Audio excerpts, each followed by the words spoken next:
Correction de l'exercice 2, donc, qui est tombé en septembre 2009. Donc, c'est encore des exercices sur les programmes de calcul. Alors là, c'est un peu plus difficile. Attention, il y a 2 programmes de calcul. Alors déjà, il y a une difficulté qui va être de ne pas se tromper dans le programme de calcul qu'on va choisir. Donc, on commence par le petit 1 et on vous demande, on choisit 3 comme nombre de départ. Montrez que le résultat du programme B, c'est 22. Alors déjà, en contrôle, quand on vous dit vous partez avec 3, vous devez trouver 22. Si vous ne trouvez pas 22, c'est que vous avez un problème. Ne dites pas il y a une erreur dans l'énoncé. Il n'y a jamais d'erreur dans les énoncés, surtout au brevet. Ça a été corrigé, recorrigé, surcorrigé. Donc, vous devez trouver 22. Donc, alors, on commence avec l'étape 1. Donc, l'étape 1, on choisit le nombre 3. On passe à l'étape 2. Donc, étape 2, on multiplie ce nombre par 5. Donc, on fait 3 fois 5. Et on obtient 15. On passe à l'étape suivante. L'étape 3. Et on fait retrancher. Alors, retrancher, il y a des élèves qui m'ont demandé ce que ça voulait dire. Ça veut dire soustraire. Donc, c'est 15 moins 4. Et 15 moins 4, ça fait 11. Et il nous reste encore une étape, l'étape 4. On doit faire 11 fois 2, qui fait 22. Et on trouve bien 22. On passe au petit 2. Dans le petit 2, ça va se compliquer. On va prendre un nombre négatif. Donc attention, là c'est le programme A. Donc dans l'étape 1, on doit prendre un nombre et ce nombre c'est moins 2, un nombre négatif. On passe à l'étape 2. On doit multiplier ce nombre par 3. Donc on fait moins 2 fois 3. Alors là, je vous invite à le faire de tête, le jour du brevet, le jour des contrôles. Vous le tapez à la calculatrice, même si c'est des calculs idiots. Ça vous permet d'être sûr et de vous rassurer. Donc ça fait moins 6. Et ensuite, dans la dernière étape, on doit ajouter 7. Donc ça fait moins 6 plus 7. Pensez à toujours écrire le calcul. Moins 6 plus 7, ça fait 1. Donc on trouve 1 qui est notre résultat en partant avec moins 2. On passe maintenant au petit 3. Et dans le petit 3, eh bien, on vous donne le résultat du programme. Donc quand on connaît le résultat du programme, on sait qu'il va falloir faire le programme à l'envers. Donc là, on est sur le programme A et on trouve moins 2 comme résultat. Donc on arrive à l'étape 3. On trouve moins 2 et on refait le programme à l'envers. Donc après l'étape 3, on passe à l'étape 2 et au lieu de multiplier, on va diviser. Donc moins 2 divisé par 3. Et là, attention, ça va faire un nombre à virgule infini, donc on va garder la fraction. On garde moins 2 sur 3. On a le droit. Et ensuite, eh bien, on arrive à l'étape 1. Donc l'étape 1, c'était choisir, trouver le nombre. Et bien, le nombre, c'était moins 2 sur 3. C'était le nombre qu'on cherchait. Alors, je vous avoue qu'à tâtons, c'était difficile de le trouver, celui-là. Alors, on aurait pu trouver moins 2,6 ou moins 2,66. Alors, c'était un nombre infini, donc c'était très difficile. Alors, on reprend ça. Il y a une ânerie qui a été faite. Eh bien sûr, mais elle ne me le dit pas, Chloé. Donc, j'ai oublié, dans l'étape 3, on a moins 2 et on devait faire ajouter 7. Donc, on ne doit pas faire ajouter 7, on doit soustraire 7. Donc, puisqu'on fait le programme à l'envers. Donc, moins 2, moins 7. Et moins 2, moins 7, ça fait moins 9. Donc, après un petit bug, donc on va reprendre. Hein. Donc, on était à l'étape 3. Donc, on est bien au 3 petit a. On fait le programme à l'envers. Donc, à l'étape 3, on doit avoir moins 2. Et on fait le programme à l'envers et on change les calculs. Donc, au lieu d'ajouter 7, on doit soustraire 7. Donc, ça fait moins 2, moins 7. Ça fait moins 9. On passe ensuite à l'étape 2 et ça va être plus simple que tout à l'heure. Au lieu de multiplier par 3, on divise par 3. Donc, ça fait moins 9 divisé par 3 et ça donne moins 3. Donc, notre nombre, c'est bien le nombre de départ. C'est bien moins 3.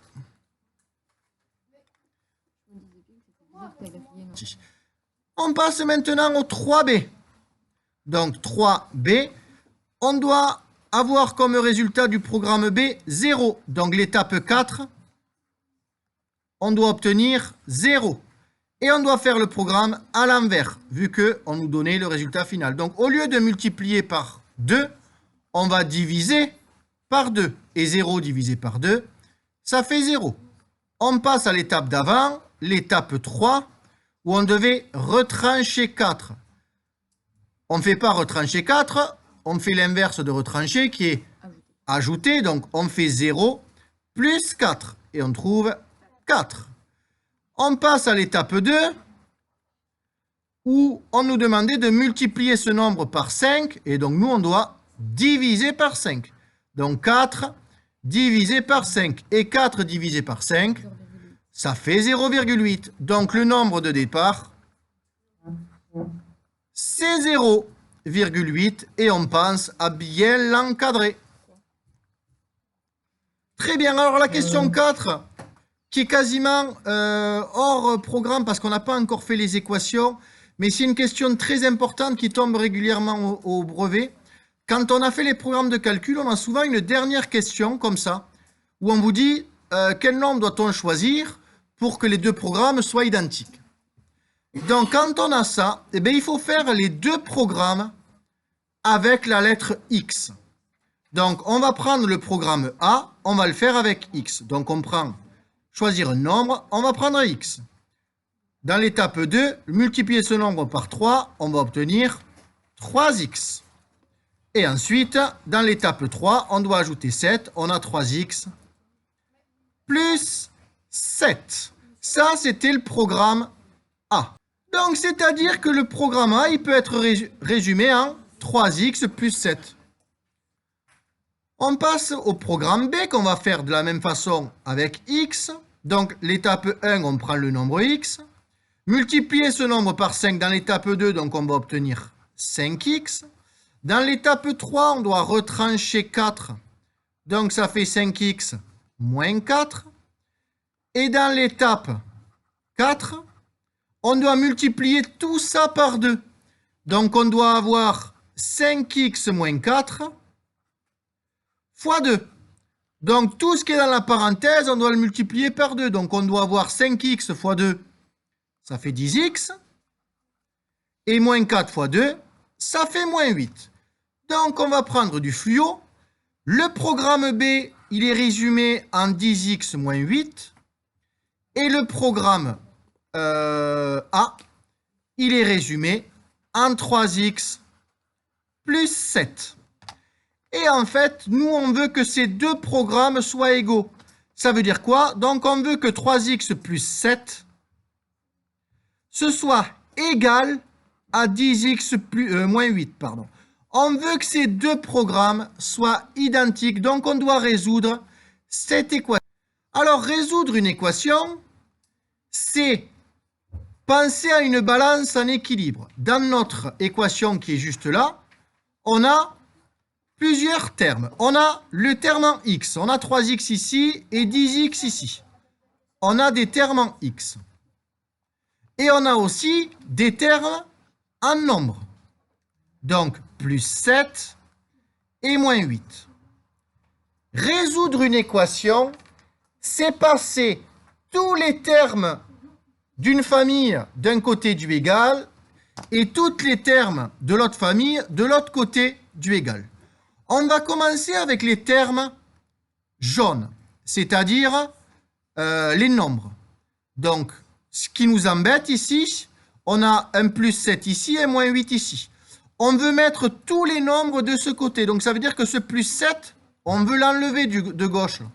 Donc, pour enlever plus 7, ben, on fait simplement moins 7. Parce que plus 7 moins 7, ils vont se supprimer.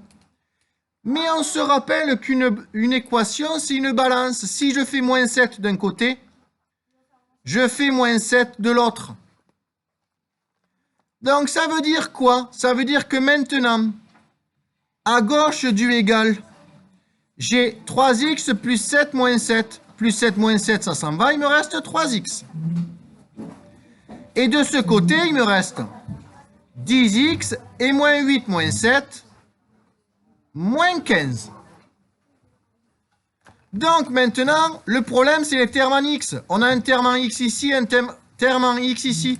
Donc c'est lui qu'on va vouloir enlever de ce côté pour le passer de ce côté. Donc, pour enlever 10x, il va falloir faire moins 10x des deux côtés. On a fait moins 10x d'un côté, moins 10x de l'autre.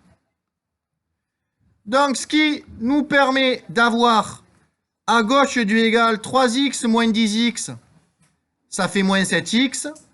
Et là, 10x moins 15 moins 10x, il reste moins 15. Et là, alors la dernière étape, on le verra sur le chapitre sur les équations. Nous, c'est pas moins 7x qu'on veut, c'est x. Donc, on va diviser des deux côtés par le nombre qui est situé devant x, c'est moins 7.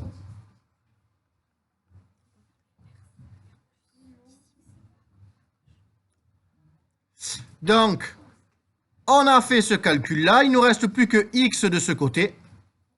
Donc, x égale à 15 sur 7. Et l'exercice est terminé.